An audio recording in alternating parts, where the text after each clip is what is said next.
Hi everyone, it's Eric Lige, and I'm thrilled to introduce two of my good friends to you. They're from Johannesburg, South Africa, and they're the writers of the chorus, Love is Calling, and they're here to tell their song story. Enjoy.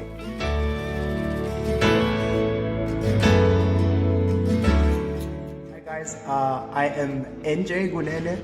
Well, my name is Njabulo, but I go by NJ, and this is my friend Greg. Hey. So we're going to tell you about how we wrote Love is Calling, Somlandela. So Greg, how did we write that song? Yeah, well, I think it's a lot about the journey and not just about a song. We wanted to be really authentic in creating bridges between different styles of worship, different languages, different cultures, different races, and the two of us are very different and very similar.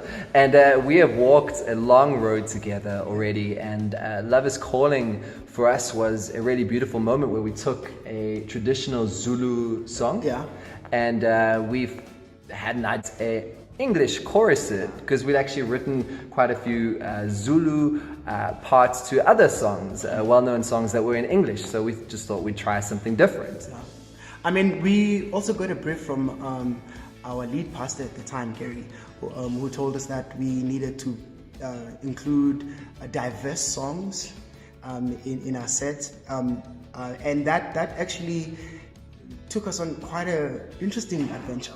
But at the same time, I mean, we not only did we work together, but we're friends, and there was a lot that was happening around. I mean, we wrote the song around the time of Brexit, and I mean around the American elections, the iconic American elections, and we just felt like that we needed to stand for the message of love, because I mean, even here at home, things were tense. I mean, we suddenly emerged as a rainbow nation, and that was falling apart, and we needed to start having like different conversations around what it means to be South African, you know, what it means to stand for a Revelation 7:9 in a time where everybody's just like, oh, we're tired of this rainbow nation, it's not working, we're never a rainbow nation. And sure, there were things that we needed to deal with, but so we thought, hey, let's come together, and really it was after like a lengthy conversation did we then sit and decide, okay, wait, we're gonna write a song. And Somlandela means just we're gonna follow Jesus wherever he sends us, and then the Bible tells us that God is love and he's called us to love, and so And what I love about the opening of Love is Calling is that God is calling everyone. Like, his love does not discriminate. He invites everyone into the story, and that means a lot to us, you know.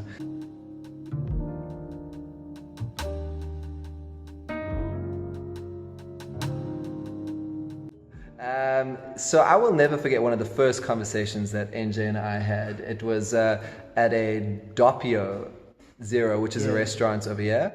And I remember NJ really being brave and honest and telling me like how, and I'm going to say it like you said it, that you used to hate white people. Oh yeah, you know, and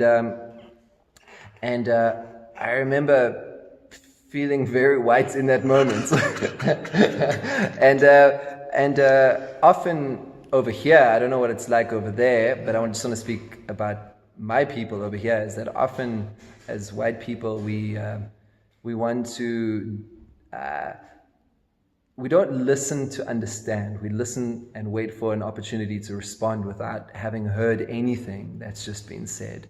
To begin a journey of listening deeper and deeper and deeper, listening to understand and not having to respond, and just to be able to sit in the tension of the moment.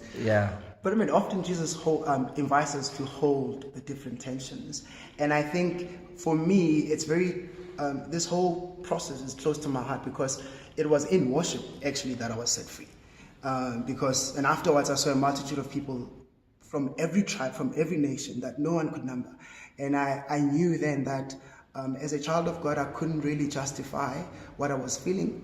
And also it wasn't it's funny how God restores and what was damaged, and then actually calls you onto a different path. And I realized that my passion was for justice.